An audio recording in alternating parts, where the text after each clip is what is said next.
Salam sejahtera bagi kita semuanya. Salam olahraga. Hari ini kita belajar pendidikan jasmani, olahraga, dan kesehatan. Iya.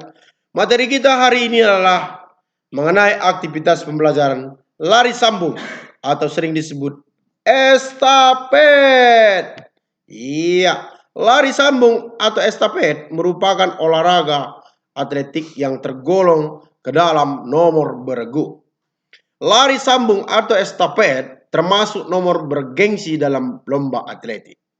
Iya, benar ya. Karena lari estafet ini ya atletnya itu dalam satu regu ada 4. Jadi ada pelari pertama, ada pelari kedua, ada pelari ketiga, dan ada pelari keempat. Jadi kita akan bahas mengenai ya lari sambung ini atau estafet ini. Ya, kita kupas dengan tajam, setajam silet. Iya. Oke, kita lanjut. Keterampilan gerak memegang tongkat estafet ketika akan memberi tongkat. Ini pelajaran dasar dari ya pembelajaran tongkat estafet. Bagaimana cara memberinya, Sir? Oke, coba kita perhatikan. Keterampilan gerak memegang tongkat estafet ketika akan memberi tongkat dilakukan dengan cara tongkat dipegang agak ke ujung belakang. Ini ujung belakangnya ya. Bisa kamu perhatikan ini ujung belakangnya. Jadi pastikan ujung depannya ini diterima oleh pelari kedua atau pelari ketiga dan pelari keempat. Ya. Jadi untuk kalau kamu di posisi kamu pelari pertama, maka kamu usahakan ya kamu pegang ujung belakangnya ya. Dan pelari kedua akan menerima di ujung depan. Iya. Kita lanjut. Keterampilan gerak memberi tongkat estafet. Jadi perlu juga kamu ketahui ya untuk keterampilan gerak memberi tongkat estafet itu ya. Ada 2 cara ya. Di sini disampaikan adalah gerak memberi tongkat estafet. Iya. Ada 2 caranya. Yang pertama itu cara visual ya. Cara visual itu dilakukan dengan melihat ke belakang sebelum tongkat estafet berpindah tangan ke pelari berikutnya. Jadi di sini maksudnya ya. Jadi ketika kita memberi tongkat, kalau dia penerimanya itu tidak melihat, seperti ini tangannya dibuat ini. Ya, ke belakang, dijulurkan ke belakang, maka ini disebut dengan cara visual. Ya. Maaf, sekali lagi saya sampaikan, ya ini dengan cara melihat. Ya, dengan cara melihat. Ya, maka ini disebut dengan cara visual. Oke. Ini adalah pemberinya, yang ini penerimanya. Jadi tangan kita itu ya menghadap ke bawah. Bisa juga seperti ini ya. Gampang kan? Kalau kita melihat tongkatnya gampang kan? Iya, namun itu terkadang menghambat lari kita, mengurangi kecepatan lari kita. Jadi ada juga cara non visual. Iya. Cara non visual ini adalah dilakukan dengan tidak menoleh ke belakang ketika tongkat berpindah tangan ke pelari berikutnya. Jadi dengan cara tidak melihat, ini maksudnya ya, tidak melihat tongkat. Jadi dia hanya bagaimana? Iya,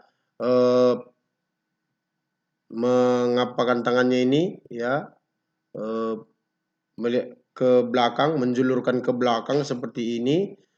Selanjutnya pemberi menaruhkan ke antara ibu jari dan jari telunjuknya ini. Dan digenggam. Ini juga boleh seperti ini. Dilihat gambar ini ya. Bisa kamu lihat ini ya dengan 3 gambar ini. Jadi ini cara non visual. Kalau katanya nanti cara non visual berarti tidak melihat atau tidak menoleh ke belakang. Oke. Kita lanjutkan keterampilan gerak menyerahkan tongkat estafet. Jadi ketika kita menyerahkan tongkat, kita bukan berhenti. Jadi ketika kita memberikan tongkat dan menyerahkan tongkat, kita tidak berhenti begitu. Tapi kita ikut berlari ya dengan penerima tongkat. Nah, seperti ini. Sambil berlari dan menerima tongkat. Ya. Supaya apa? Supaya tidak mengurangi yang namanya kecepatan. Karena bagaimanapun dalam lari estafet ini, siapa yang paling cepat menuju garis finish, itulah pemenangnya. Ya. Oke, ya. Kita lanjut. Keterampilan gerak lari sambung estafet. Ya, melalui startnya, start jongkok ya. Pada pelari pertama itu dilakukan start jongkok ya, di mana di box ya, ya ini, nah, ini namanya box ya, tempat blok ya, blok tempat start ya. Diawali dengan persiapan untuk melakukan start, berdiri tegak menghadap start block atau menghadap arah gerakan. Nah, inilah dia tempatnya ya, ini persiapan. Ya, oke, berdiri. Oke, kita lanjut ini ke start jongkok. Aba-aba bersedia. Kalau sudah bersedia seperti ini dia. Ya, bagaimana itu, Sir? Diawali sikap jongkok. Ya, tahu kamu jongkok kan, Nak? Iya. Menggunakan hitungan 2. Kaki kiri di depan, kaki kanan di belakang. Bertumpu pada start balok ya. Kedua tangan dengan ibu jari dan telunjuk bertumpu pada garis start. Nah, ini dia. Maksudnya itu tangannya duanya. Oke, ini garis startnya ya. Oke, kita lanjut. Itu bersedia. Selanjutnya start jongkok, aba-aba siap. Iya. Siap ya. Setelah tadi bersedia. Ya, itu dia ya. Siap. Ini dia posisinya ya. Jadi pinggul diangkat ke atas. Iya. Secara bersamaan dengan kedua lutut yang terangkat. Nah, ini tadi. Tadi kan di bawah ini lututnya kan. Nah, ini terangkat dia ke atas. Posisi pinggul lebih tinggi dari pundak. Ya, mana pinggulnya ini? Iya. Jadi posisi pinggulnya lebih tinggi daripada pundak. Pandangan ke depan. Iya, harusnya pandangannya ke depan ini. Inilah posisi siap. Selanjutnya posisi apa? Ya. Iya. Tadi pertama bersedia, baru siap, baru ya. Apa yang dilakukan pada saat ya? Ayunkan, langkahkan kaki belakang ke depan, menolak dengan kaki kiri. Ya, atau menggunakan hitungan 4. Kaki belakang diayun ke depan dengan lutut tertekuk. Bersamaan dengan lengan kiri yang diayun ke depan. Kaki kiri menolak dengan kuat pada start block. Ya. Inilah posisi ya. Ya, jadi kita langkahnya itu lebar ke depan. Gitu. Oke, lanjut. Pelari kedua ya. Pelari kedua harus mempunyai kemampuan seperti berikut ini. Coba. Tadi kan pelari pertama. Sekarang kita menjelaskan pelari kedua ya.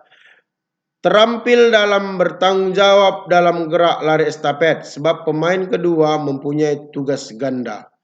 Mempunyai daya tahan yang baik karena harus menempuh jarak 120 sampai 130 meter. Ya. Pelari kedua dipilih dari pelari yang kurang memiliki kemampuan di tikungan. Iya. Jadi pelari kedua ini ya, inilah dia yang harus dia miliki, kemampuan-kemampuan yang harus dimilikinya ya. Harus dipunyainya. Ya, ada 3 di sini ya. Tadi sudah kamu dengarkan. Ya, kita lanjut. Pelari ketiga. Iya, pelari ketiga harus mempunyai kemampuan lari di tikungan dengan baik. Ya, memiliki daya tahan yang baik dan tanggung jawab yang besar karena menerima dan memberi tongkat estafet dia. Jadi kelebihan dari pelari ketiga ini ya harus tahu di posisi tikungan ya, harus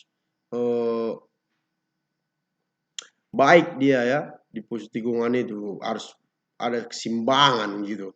Jangan nanti ketika di tikungan jatuh, nah itu kan posisi berarti kurang baik, kurang efektif, kurang bagus kan gitu kan. Nah, jadi harus kalau pelari ketiga ini ya mampu di tikungan iya.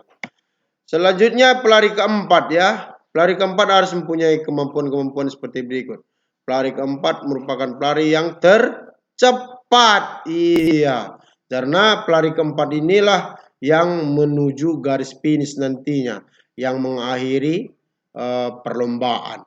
Selanjutnya pelari keempat adalah pelari yang mempunyai semangat yang tinggi karena sebagai penentu kalah atau menang dari regunya. Iya.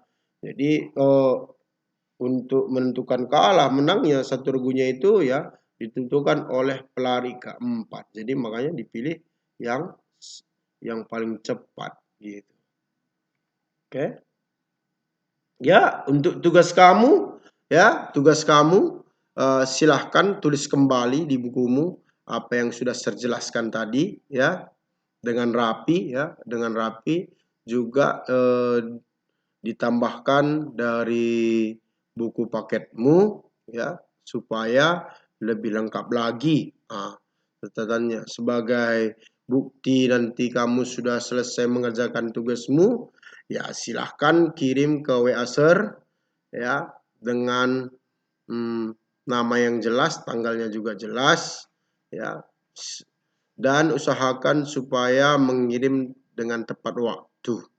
Ya, karena disiplin waktu juga kita adalah awal dari kesuksesan. Ya, itu saja untuk hari ini ya. Terima kasih. Salam sejahtera bagi kita semuanya.